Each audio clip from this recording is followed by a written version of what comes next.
नमस्ते दोस्त, आप लोग का स्वागत करती हूँ अपने यूट्यूब चैनल पर। आप लोग के सामने एक विवाह गीत सुनाने जा रही हूँ और अच्छा लगे तो हमारे वीडियो को लाइक सब्सक्राइब शेयर जरूर करिएगा। कमेंट में बताइएगा हमारा गीत कैसा लगा।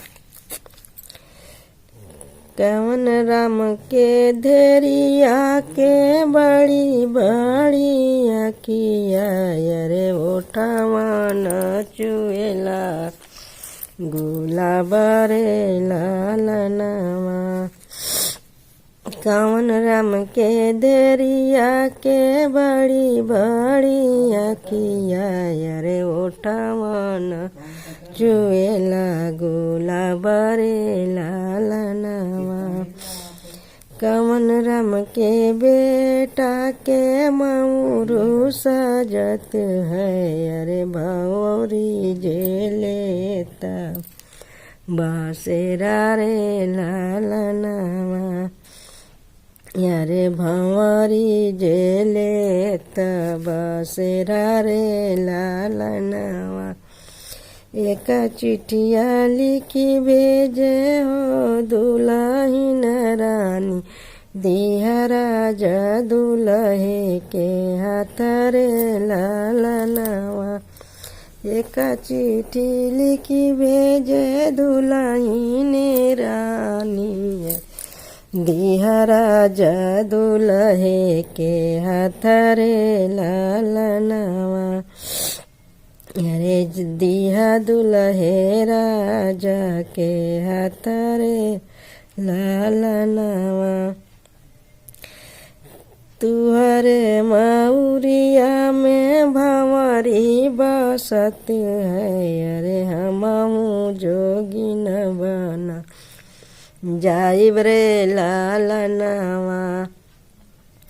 तुहरे मऊरी माँ भंवरी बसत है, अरे हमहू जोगिन बना जाइब रे लालनवा।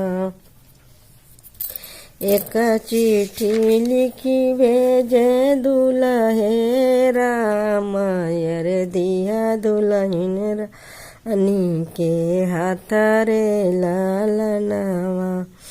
अरे दिया दुल्हन रानी के हाथ रे लालनवा। बान के भंवरी बने उड़ी जाइए, अरे बाने का भंवरी बने उड़ी जाइए, बाने चली जाइए। अरे हमर तुहर होइहे बियाह रे लालनवा। अरे हमर तुहर होइहे बियाह रे लालनवा।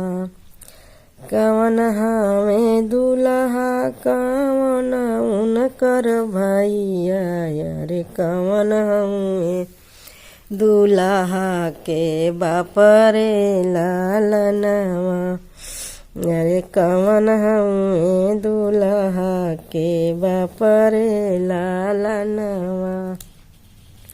छोटी मोटी हथिया सवारली साजल, अरे सोनावा मढ़ावल उनकर दात रे लालनवा। अरे सोनावा मढ़ावल उनकर दात रे लालनवा।